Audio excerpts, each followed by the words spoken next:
Good evening, everyone, and welcome to the second talk in our series on the theme of diversity and inclusion.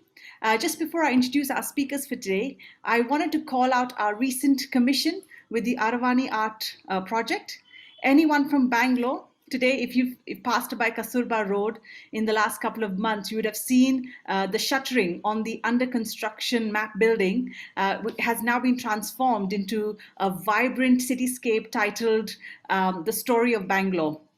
And this artwork represents the different people and iconic locations that make up this beautiful city.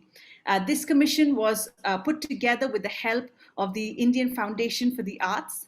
And it is my pleasure today to also introduce our speakers, who are Kalki Subramaniam and Parmesh Shahani. Kalki is a celebrated transgender rights activist, artist, actor, and writer from Pollachi in Tamil Nadu.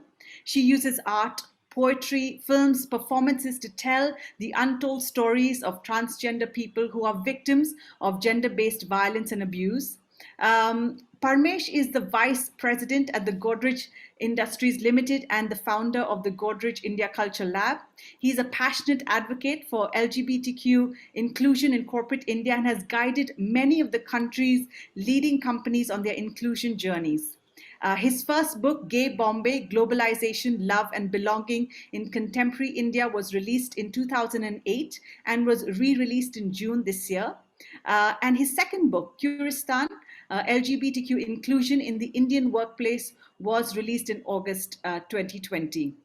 Their longer bios will be put in the chat, but also use the Q&A function to ask questions to the speakers, which will be later picked up by them later in the conversation. Enjoy the evening, and over to you, Kalki.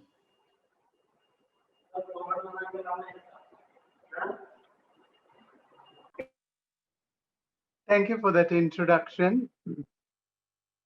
And thank you for inviting me for this very beautiful panel discussion and event on art and queer identities.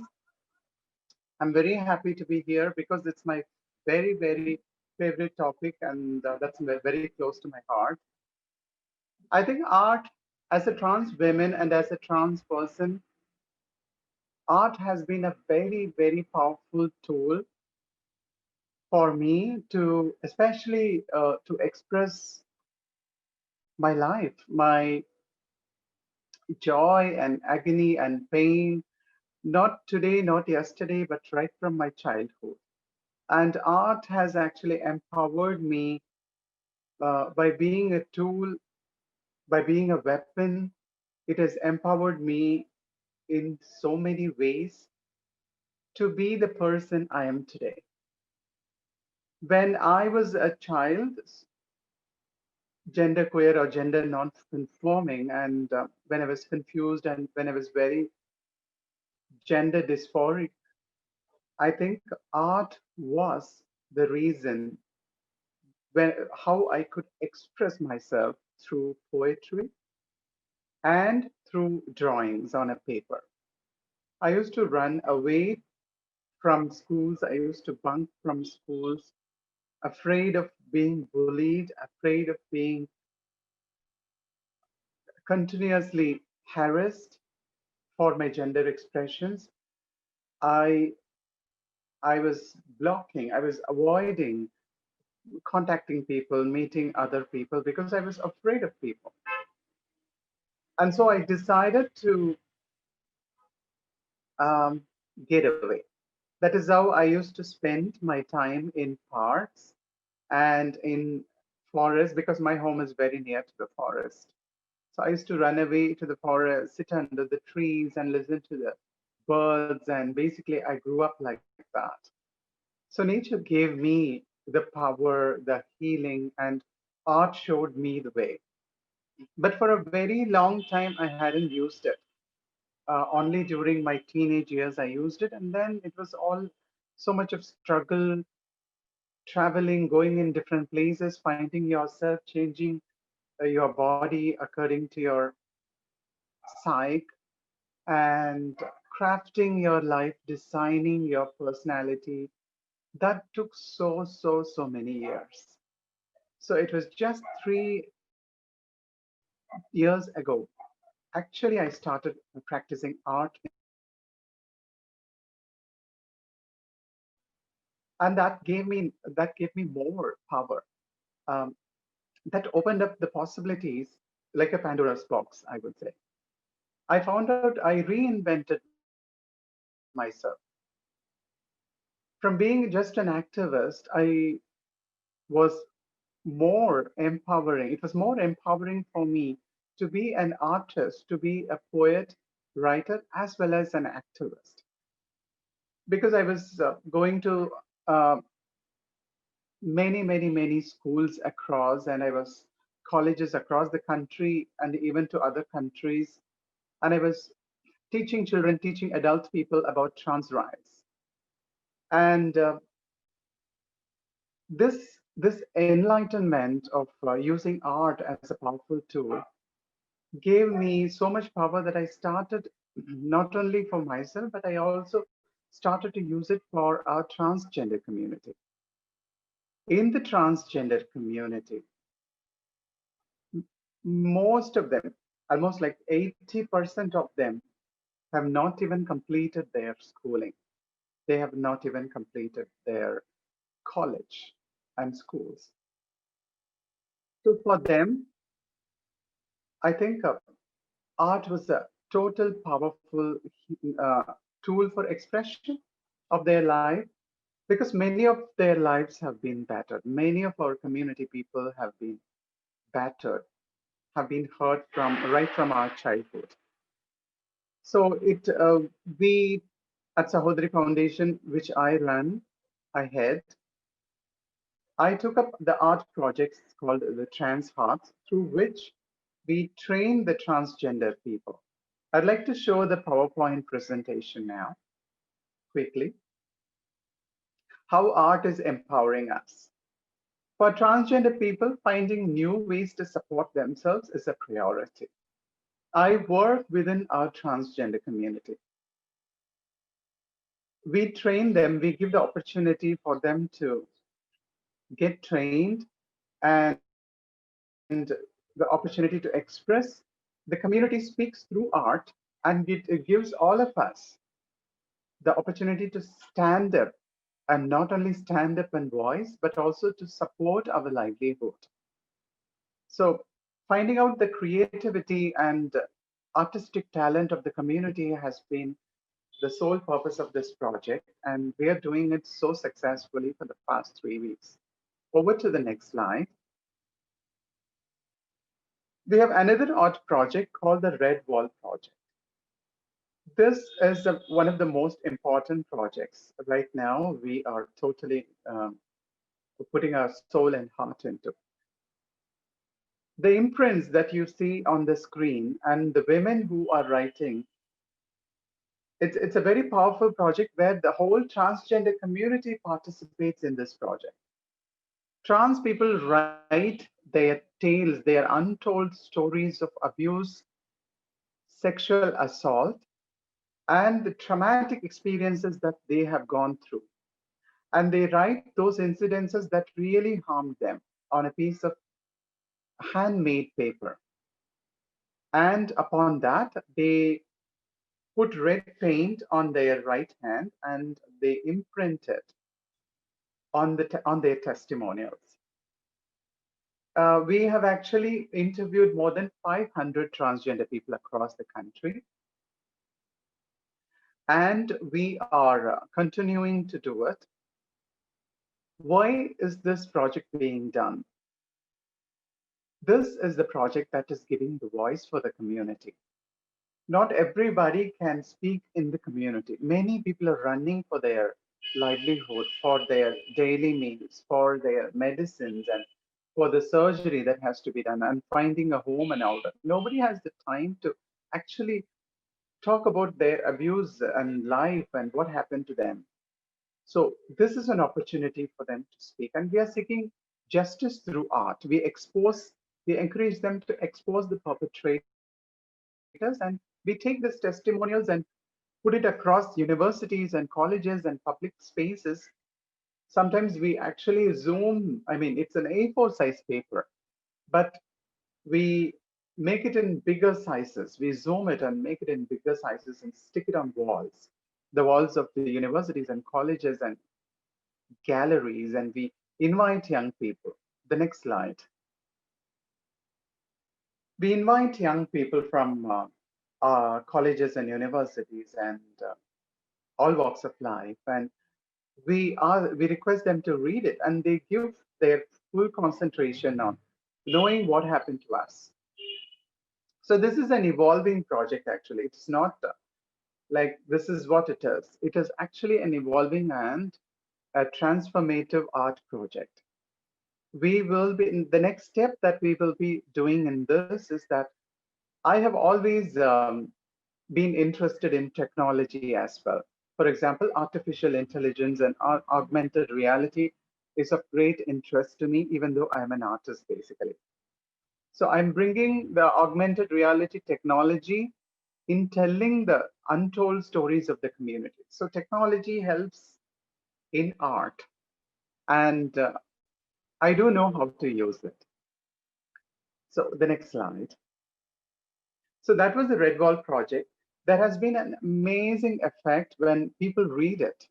I've seen students sitting quietly, and I've seen tears coming out of their eyes, and they come to me, they come to our people who are there in the galleries.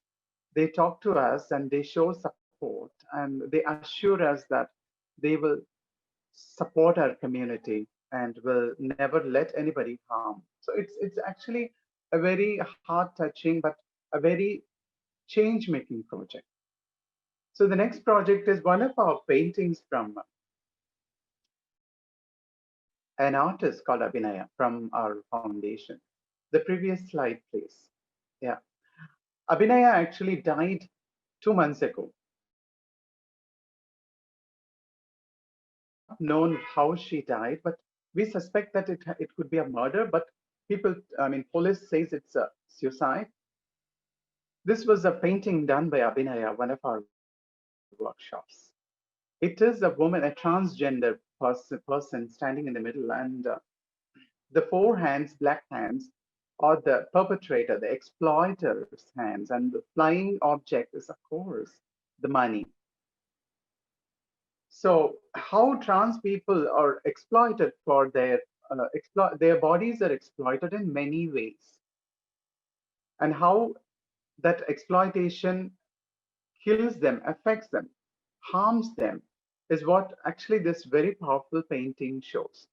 Abhinaya is no more, but her art speaks, and it speaks volumes about her life and the lives of all our transgender community. This is her identity. This is her queer identity. This is her trans identity that she wanted to tell the world. This is her suffering that she wanted to tell the world. And this is such a powerful art that it will stay in people's mind even after they just watch it and they leave it. It is very powerful.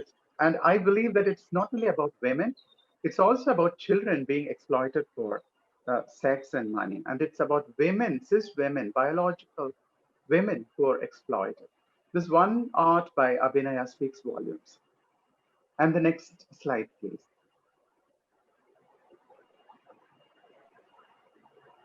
So this is my art, I Within, because the transgender identities are vibrant, and even though we might be gender dysphoric, many of us are gender fluid, and our souls are colorful. And if you zoom the painting, you will also read the poetry.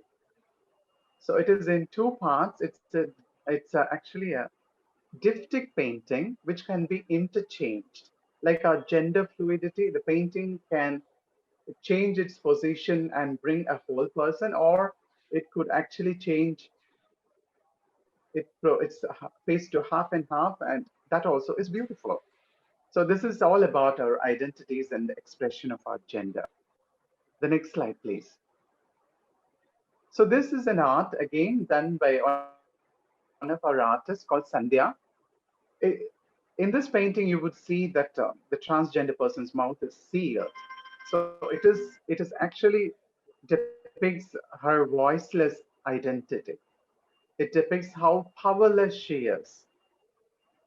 And if you look at the way she has actually put her jewels and makeup and everything, she is, of course, looks beautiful. And she is, you can see that with the small dots, that is the hair that is visible on her face, she's of course a trans and gender fluid person. But she is sealed, she is powerless, she is voiceless. And this painting talks about her stage, her life, her people like me, how our lives are perceived and how we are suppressed in a very patriarchal society. That is what this painting talks about. Yeah. So this is what is basically we how we express our identities, our queer identity, and our trans identity, our sexual identity, and gender identity through art. And to all of us, but particularly for those of us, the transgender artists, who have invented their artistic self recently, it's such a healing thing for us, for all of us. It's a very healing process that we not only tend to show our anger, but the anger in some way, somehow subsides and the negativity changes into positivity, productivity, and creativity. So art is powerful and we experience it and we change people's lives using art and we continue to do it. Thank you.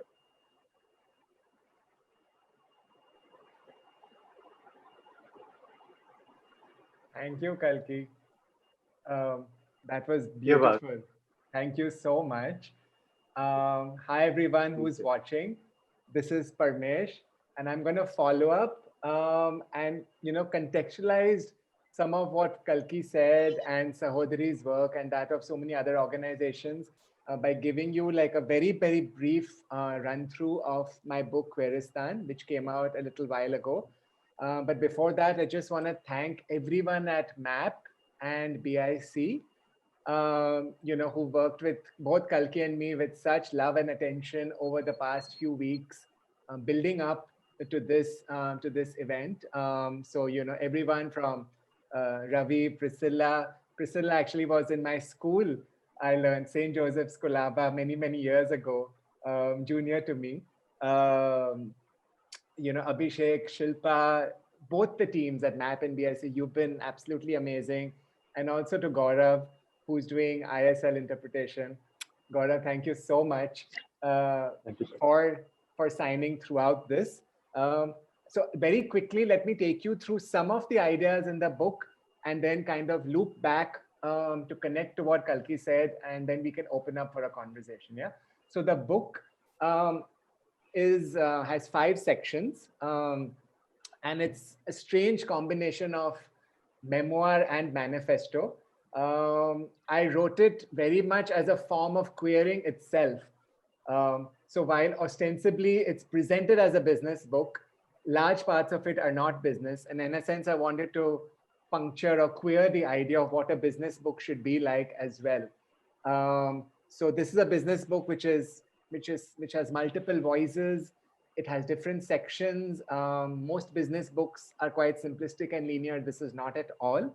So this has my own journey as well, but also large sections are the history of the law, the multiple terms that we call ourselves in the queer community, ideas of family, and so many other things in that sense that kind of contextualize queer lives, so that the arguments that I make in the book about why inclusion matters, and why individuals or organizations particularly need to focus on LGBTQ inclusion, um, make sense, because then you learn more and more about queer lives, queer dreams, queer aspirations. So it's many things. It's a personal diary. It's also a business book. There are tips that you can do, but there's also movies, TikTok, parties, job fairs, my own love life. I honor the elders of the queer movement as well as the next generation. So it's been constructed as a full-on Bollywood masala film with family as its center, as its central theme. The reason I wrote it is because I felt post 2018 we really needed a book like this to serve as a manual. Now, a lot of this work that is happening, you just heard about Aravani, Sahodri, etc., is happening in a certain context in our country, right? It's happening in a legal context after so many laws, whether it was, 2009, 2013, 2018, with regard to 377, or the the trans bill, which has become the Trans Act, or right to privacy. And also there's a context in which these conversations around LGBTQ inclusion are happening in our country. And I kind of felt that in this context, post these decisions, it would be useful to give organizations a kind of manual, a toolkit, a ready reckoner, a kind of reference book about our lives, which has statistics, but also stories, right? So arguments as well as deeply personal reflections. And I wanted very much for it to be an optimistic book for our times, even though our times are very, very challenging. So there are a few arguments that I make in the book. The first is, this is mostly for organizations, that, being inclusive makes sense whichever way you look at it. And I argue for LGBTQ inclusion, but this is true for any dimension, any other dimension of inclusion as well, right? Gender, PWD, so on. And there's enough data that proves that anyone who's inclusive, you make more money, you are more innovative, you attract the best talent. This is organizationally, but so on, right? That's one big argument that I make in the book. Another argument that I make is that being LGBTQ and including LGBTQ people is very much part of our Indian culture. We have a very rich history and diversity in terms of what we call ourselves, the way we think of ourselves, the terms we use for ourselves, and we have a deep history of acceptance in our country. In fact, what is alien to our culture is homophobia, which the British brought in. And the British, of course, left more than 70 years ago. And it's time now, I think, slowly, that homophobia, and fast actually, that homophobia goes away, right? The third argument I make is that family is a key axis with regard to LGBTQ acceptance, both. For so many queer people, we would love to be accepted at home from our blood families. If not, or, to supplement that, we often create our own families of choice. So, there are different combinations of families, different imaginations of families, especially in trans communities, for example, which replicate or replace more traditional ideas of blood families, which are very, very interesting.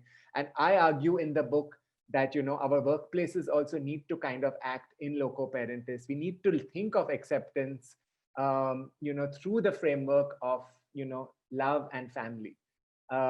Because if we can, create accepting organizations, whether it's schools, colleges, workplaces, etc., we can really change our entire society, right? So when this acceptance happens, whether it's at the home or at the workplace, this real magic happens. And then the spirit of all these judgments, whether it's 377 or others, gets translated into real life. The fourth key message in the book is, if you are queer at this point in India, you need to remember you are not alone. There's an entire ecosystem which has come up across the country. And in a bit, I'm going to tell you a little bit about the ecosystem, right? It's super exciting. So there are still so many queer people who feel, am I the only person? No one will understand me. No. There's a whole world that has been created in our country itself to support us. And if you are not queer, if you are an ally, then I think it is very important that you stand up and speak up for your queer friends, right? Either ways, you can use whatever your position is, wherever you are located, to help make a change. We're talking about art and culture today, but there are other contexts in which you can make a change as well. And you make this change, you fight for queer rights, you fight for visibility, acceptance, progress, because you recognize that all the struggles in the world right now are connected. So the struggle for queer rights is connected to the anti-caste movement, is connected with Black Lives Matter, is connected with feminism, is connected with the movement for a cleaner planet in terms of climate and the environment, right? Because all of these are in a sense imagining a better and more equal world. So whoever is watching, you need not be queer to have solidarity and support. You just need to build these bridges of solidarity and love with us, especially post COVID, and recognize that while our society is going through this transformation, how can we build a more equal normal, not a new normal. This new normal has to be a more diverse, a more inclusive, and a more equal normal, right? Before we open up to conversation, I want to talk a little bit more on queer identities and culture, expanding on what Kalki just told you about the art ecosystem that she has been building with Saudri, what you heard from Priscilla about the Aravani Art Project collaboration, for MAP with IFA, a big shout out to Arundhati and the IFA team there. It really excites me that all these projects are now coming out. And all of these are not just happening in the Bombays, in the Delhis and in the Bangalores. What's exciting is that, and there's a large chapter towards the end of my book in which I describe all these art and culture projects which are coming up as these exciting new elements of Queeristan. So Queeristan is the term that I use endearingly to imagine a more LGBTQ friendly and inclusive India.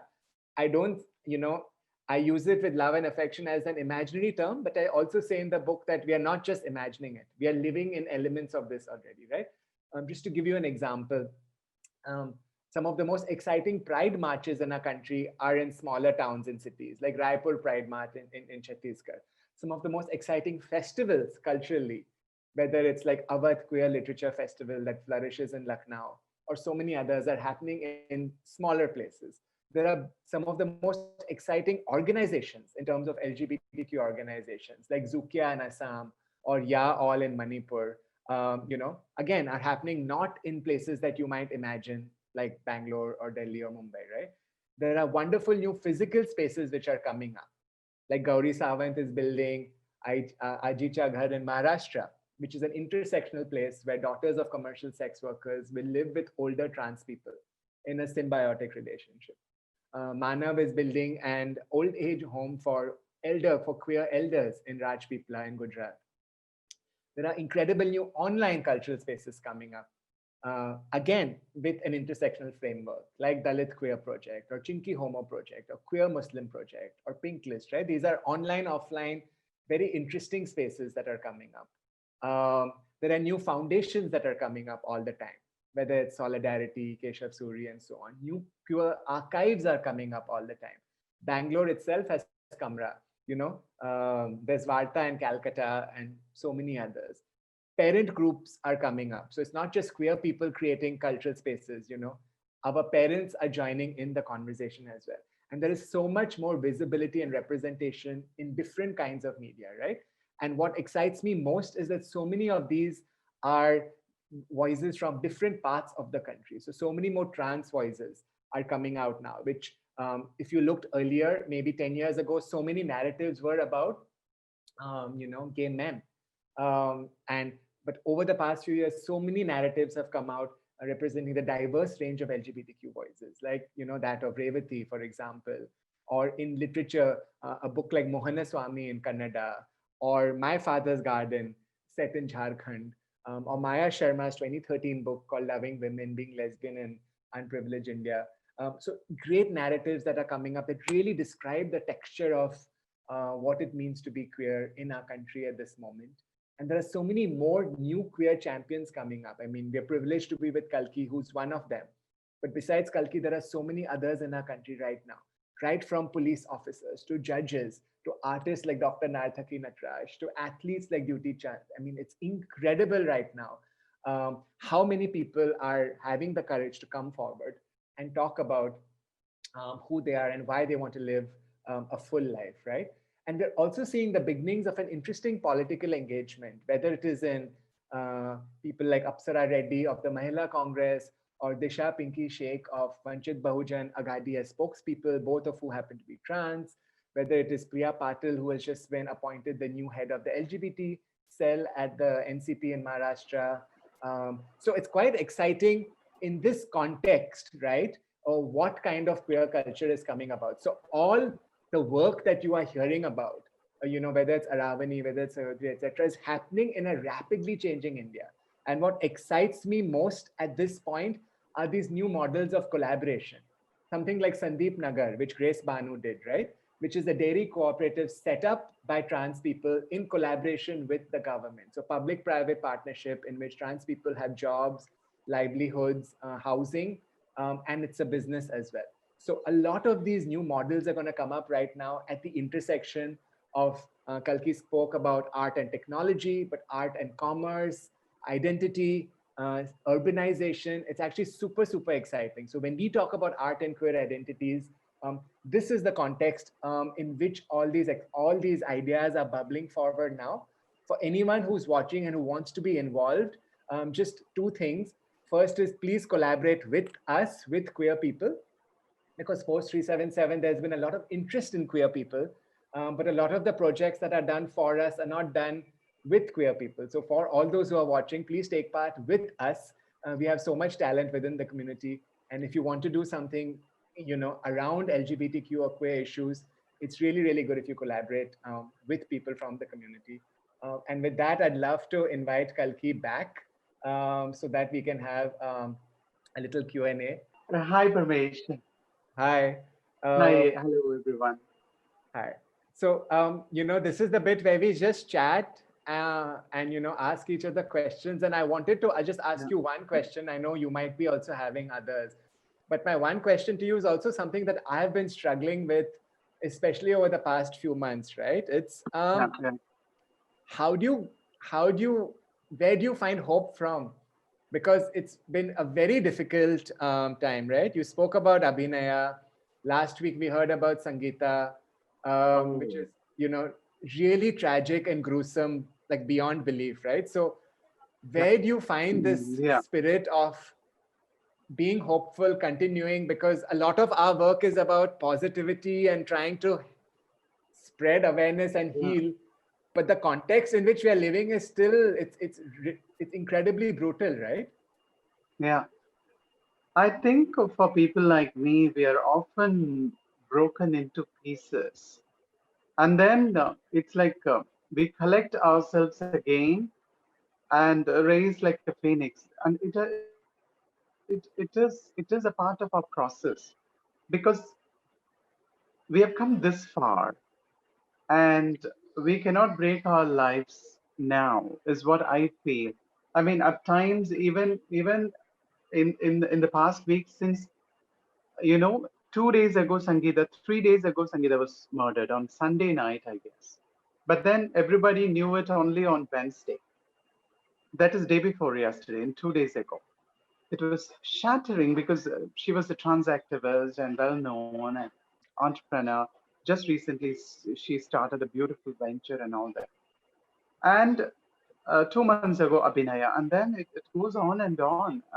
I've lost right from my childhood a lot of my friends in suicide and murder, and those who ran away to Delhi and Mumbai never returned.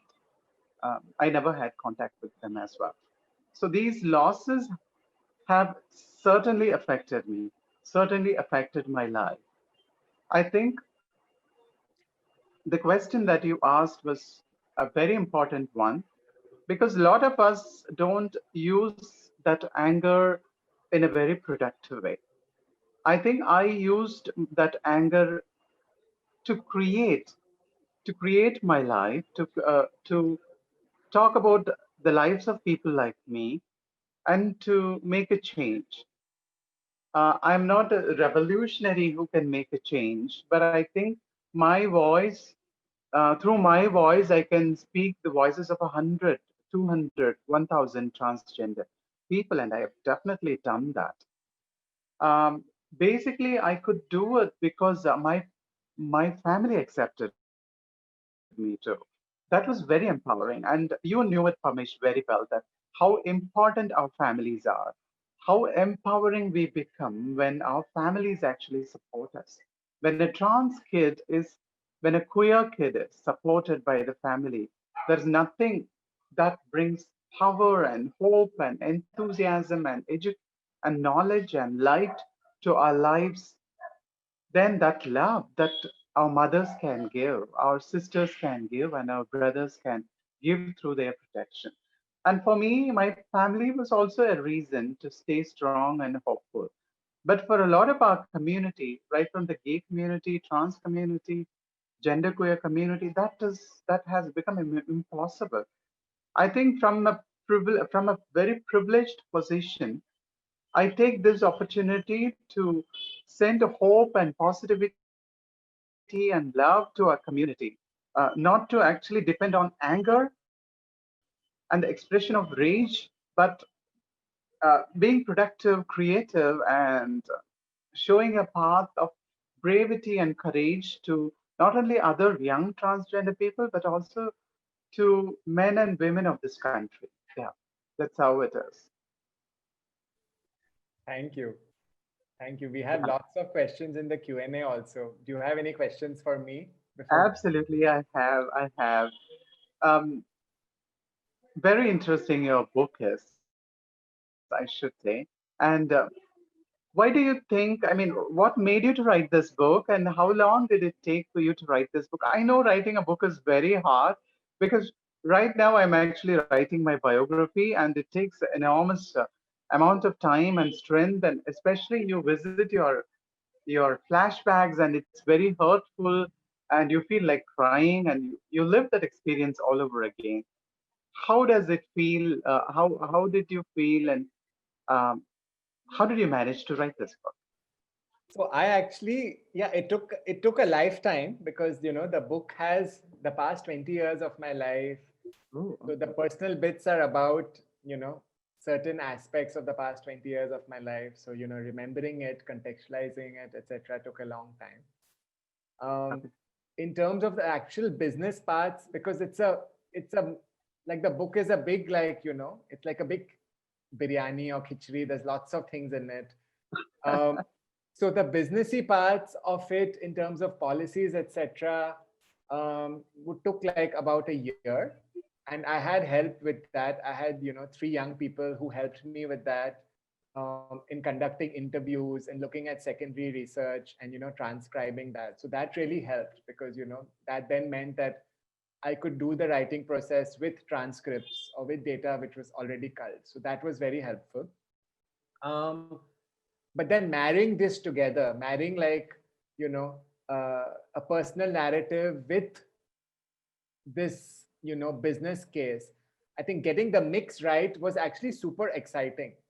And to be honest, I did not, I think it was very organized. So I wrote the book actually with the help of an Excel sheet. Even before writing, I had planned all the chapters out in rows and columns because I kind of like I didn't I'm not I was clear I wasn't writing this book for me. I thought very hard, who is my audience? And I was like, what is the journey I want to take them on? So I mapped what is the emotional journey I want to take them on, what is the knowledge journey I want to take them on.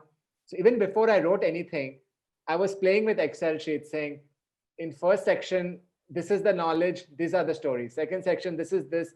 Can I go like this, like this, like this, right? So Wow. I kind of had the emotional arc of the book ready. Um, and I don't know if other authors do this, but at least for me, it was very clear that the journey, because I was like, I'm writing for an audience. And who is my audience? There were two. I said, one, it's mostly going to be read by straight people who know nothing about queer people. So I have to give them basic knowledge, experiences, etc. How do I get them to care or connect with stories? My story as well as that of other queer people. So they realize we are people. Then we are not a statistic, right? The second thing I said, I'm writing for queer people who will read this for affirmation and validation. I said, here, it has to be a positive book because our lives are so full of struggle and sadness in general. I was like, I want this book to be like a ray of sunshine. um, so I said the slant is going to be super positive. Yes, bad stuff is happening in the world, but you know what? Look at Narthaki Natraj, or look at this, or look at that. So I said, for queer people reading this book, I want them to feel good. So keeping that in mind, I mapped it out. And, it was It was fun. I really enjoyed it. That is a very good I mean, you gave a lot of good tips and visual map of how to write a book. I think that is going to be very useful for a lot of upcoming authors, of course. Yeah, and then finally, I And must say that the Kalki, the most important part is editing, and I've had a very strict editing team at Westland, so who were okay. very artless. They were like, chop it, cut it, no, no, no, this doesn't work. So they Okay, were like, okay, snip, okay. snip, snip, snip, snip. And I think overall, because it was bigger. It's already big and fat right now, but it was this, you know. So I think also working with like a team who actually knows and who cares about the book, but also knows that what the reader wants. So I had all of that. I think it's very empowering to know your book. Particularly in our country, we have very few queer authors, of course, from the gay community as well. We don't have many autobiographies, of course, and yours is one of the very first ones. And from the trans community, I think very few, of course. And of course, um, that itself is a struggle, of course. To talk about your life is a struggle, Yeah. and to put it into your words is a huge struggle. I think your book will definitely give, as you said, affirmation and declaration of hope. And I'm very happy to hear from you. And that gives me hope that I'm currently writing my autobiography, and it gives a lot of good ideas. Thank you so much for that. Thank you. Thank you. Should we take some questions? Shilpa, Priscilla, do you want to like choose some for us, or do we look at them ourselves? How do you want to do it? Yeah, I'm happy to if you want to start answering a couple of the audience questions. Okay, so we have Suraj from Bangalore, who's basically talked about how there is a strong separation between the role of art and gender identity and sexual identity as it should be. But he's basically said that I do understand art plays so many roles. It is a rich and long legacy to tap into or be used by one personally. But I often wonder, should art be allowed to develop into something independent of sexual and gender identity? As an example, one does not refer to queer music. Do some arts, visual arts or poetry, for instance, lend themselves better to furthering queer goals? I mean, I think both of you can probably comment on it. Parmesh, if you want to go first. Well, I think there is queer music. Uh, but no, Kalki, why don't you go first? And maybe I I'll, I yeah. think I didn't understand the context of the question. Could you repeat it if you don't mind? Sure. So his question is just whether he sometimes wonders whether art should develop as something independent of gender and sexual identity. And in his example was that one doesn't refer to queer music, which Parmesh disagrees with. But basically, do some arts, basically visual art and poetry are examples he's presented, do they lend themselves better to furthering queer expression or queer goals? What would your opinion be? I think art is like fire, art is like water. Um, Anybody can access it, anybody can use it the way we want. Um, Art shouldn't, I mean, the question itself, like, art should be independent of this or that, itself is a restriction that you put on art. So, art is a tool, it can be a weapon, it can be like water, very adjusting, very flowing, very changing, very streaming. So each one of us can use it in different ways to express our lives, express our other people's lives, and etc. etc. So I think that is the beauty of art, that it can manifest into, it's like a fractal. It is always there and it is in multiplies. It's an infinite thing, and it can replicate and uh, become something new always. It can transform and change, and yeah. Shilpa, can I add to that? Yeah. So just building off what Kalki said, I think if the discomfort or if the concern is about the adjective queer, like why queer art and why not art, etc. I would say that I actually like labels. I like categories because categories and labels are often affirming for someone. I mean, of course, I think one should play with them, one should break out of them, one can use multiple categories and labels.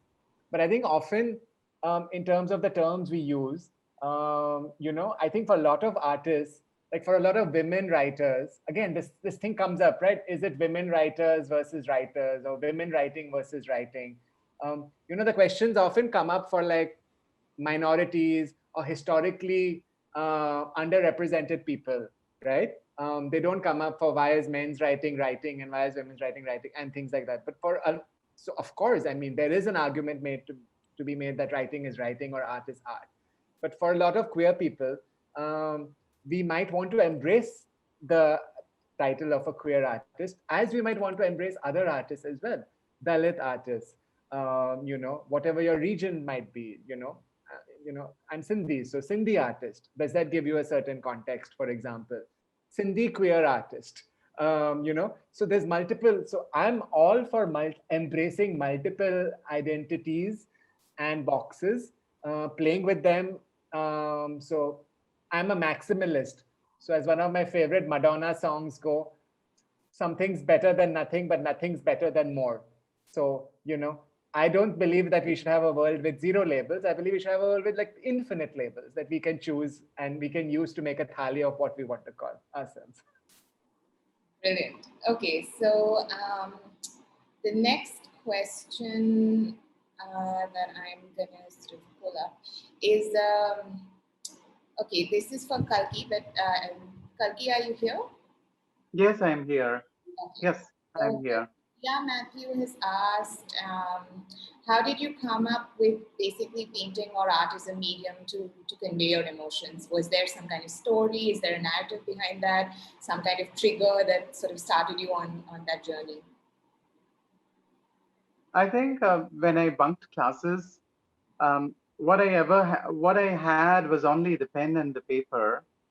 Of course, the notebooks and the pen is the only thing I had in my bag. So I basically started using it, and naturally I found out that I could write and I could draw. So I think it was a natural thing, nothing planned, and it evolved in itself. And then I found out that it was useful for me, especially when during my teenage years. I think I was like writing a lot of love letters and love poems to all these beautiful boys in my class. I would actually, one of my love letter was actually 80 page, which I think I was brave enough to give him as well. Um, that was the only guy who actually gave me the hope of love, because basically he got it from me, he took it home and he read it, and the next day I thought he's going to blast at me. I never went next day to the school because all I wanted to do was I want to express my love. That's all I wanted. But then a day later I went, and he was in smiles, and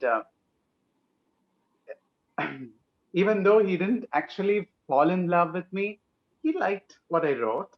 He liked being pampered, and he liked the fact that somebody loves him so much. Anyway, he was a crush. In a few months, I forgot him. I moved on to another guy. But I think that thing gave me hope for love too. Okay, not everybody to whom you say, to whom you show. Of course, I was also a boy then. So being a 14-year-old boy and teenager, and then showing your crush, your love, the expressions of what you feel inside, and how you want to be close with him, and uh, how you cherish him and all that. It wasn't hurting for him and for me as well. I enjoyed it, and it gave me a hope that love can exist between two people, no matter what gender you are. Yeah. Very Yeah, nice. and that gave me the power to write poetry and art as well. Okay. Okay, Parmesh, the next question from you, also from Suraj. Um, does the political environment support queer identity today as the judiciary does? You mentioned that there is a historic precedence in various art forms in India, but will today's common man accept this as part of their culture? Or do you see that there is resistance to that idea, that we've historically been more accepting, more inclusive of fluid gender roles? So Suraj and actually everyone who's watching, I think that onus is on all of us. We are today's common man, right, or common person. So if we have to decide whether, I mean, that's the thing. It's literally on us. And the way I'm seeing it, I think first, no environment is forever. So we have lived in a rapidly changing political environment for the past 7 decades, and that's what's going to continue, not just in our country, all over the world, right? Having said that, right now, I see a big difference between, national politics and state politics, and a lot, and I actually derive a lot of hope from what is happening at the state level. Um, so if you look, whether it's Chhattisgarh, whether it's Kerala, whether it's Tamil Nadu, whether it's Maharashtra, Orissa, there are progressive states right now in our country which are trying in different ways to engage with the LGBT community, to understand our needs, and to work with us, right? Grace has set up the Sandeep Nagar Dairy Cooperative, in today's environment as well, right? Working in collaboration with companies as well as, the state government as well. So, and with the collector. So I think the, I mean, my answer to this is that it's always on us. Look, whatever the political environment is, whatever this, whatever the socio-cultural environment is in our country, um, how we are going to progress, the innovative ideas that we will think of, the win-win scenarios that we are going to build, the more inclusive India that we're going to co-create is dependent on how we engage. So I would urge you to reach out to queer organizations in whichever city you are in. If you have access to like local, um, you know, at a city level or at a state level, government officials, reach out to them and say, these are our needs. How can you help? How can you collaborate? There's enough examples that you can use from other states, um, and help co-create a more inclusive, today and tomorrow. I don't know if that makes sense. Kalki, would you want to add to that? I think you pretty I think you pretty summed it up, Parmesh. You have said it. Yeah, fine with me. Okay. Amanda Alfonso's asked, what are some of the parent groups you mentioned? But perhaps you could, mention a few, or just generally also just talk about what sort of avenues for help there might be for either families or young queer people themselves, in case they want to reach out, or where they can find support. So actually, well, you should buy the book. The last chapter is a whole chapter of resources with more than 100 resources, which has emails and so on, etc. of everyone, including mental health support groups and so on. But very briefly to list some, the parent group is called Swikar, and it is on Facebook. Just search for Swikar Rainbow Parents, and it is parents of queer people all across India who have formed their own Facebook group. If you want a list of actually good queer-friendly mental health services, Pink List India has a compendium on their website. So if you go to Pink List India and you search, there is a whole list of city by city queer-friendly mental health services. Like that, there are so many online. So it's all out there. But I mean, if you can get access to a copy of my book, I mean, the last chapter was exactly that. Who do I want if I want to hire more queer people? Here are 10 consultants. Queer mental health, here are 10 organizations. Queer this, here. Queer festivals in my city, here. It's all there. And if you read it, you'll realize we are living in Queeristan. There's so much happening. Queer art, there's so much happening already. And I just want to thank you all for doing the work that you all did once again, Shilpa, with Aravani, What a great message and what a great statement. And it's win-win, right? MAP gets something beautiful. IFA facilitates a collaboration. Artists of Aravani project get creative expression and dignity. It's really win-win. So thank you.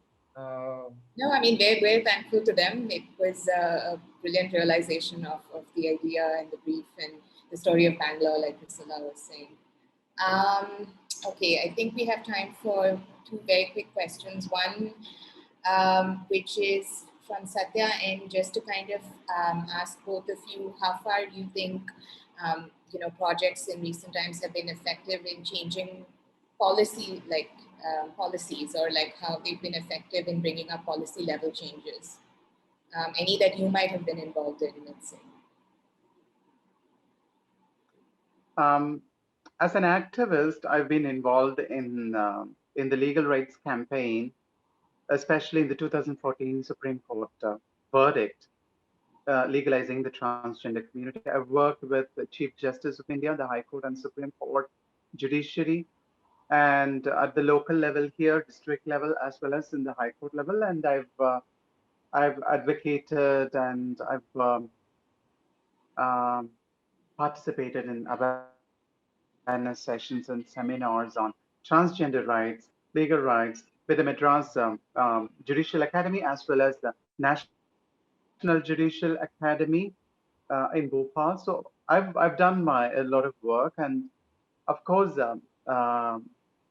people like me, Priya, Lakshmi, Gauri, a lot of people, Akai, a lot of people have worked from different parts of the country. And besides that, unknown people, so many people who are not on the media. Everybody has put in, everybody has done a lot of work to bring that change. I think policy level changes is that. And of course, with the Trans Rights Act, I have not done much because it has my focus has been more on art and literature and films and all that. But a lot of a little bit of a disappointment that was the Transgender Rights Act, because the protection is still a question. How much protection we have and all that is a question. So policies, yes. Legal rights, yes. They're all so important. But I believe that what is so important is that the family rights, the family acceptance, and the right to family for us. I should be able to marry whom I wanted to. I should be able to create a family of my own legally. I should be able to marry somebody that I want. These are important things. And these are something, even after the legal rights thing and the Transact and Section 377, I think I and Parmesh, we are all working on, in our own way. Shilpa, this is why the work that we are doing, and which is why, art, culture is so linked, because you have NALSA, you have this, right? You have a flawed Trans Act. I mean, you have, which will surely be modified over the next few years. Anyway, there's anyway work happening on that. Now you have 4 marriage petitions in the country. So legally, all this is going to happen on a parallel track. But how to convert the spirit of all of this into real action that changes our lives on the ground, in our homes, in our offices, in our cities, so that our bodies are safe. I mean, our relationships are safe. We need to translate that, and this is where art, media, all of this helps so much. One film can make such a difference, right? I mean, and which is why I'm very excited to see how there is so much of work now being done in sensitization. I wish a lot more was done. So I think various film industries have responded. So whether it's music, film, Netflix, Amazon, there are more queer characters being shown. More and more queer voices are writing. They're writing our own stories and all. But we need like much more in terms of sensitization.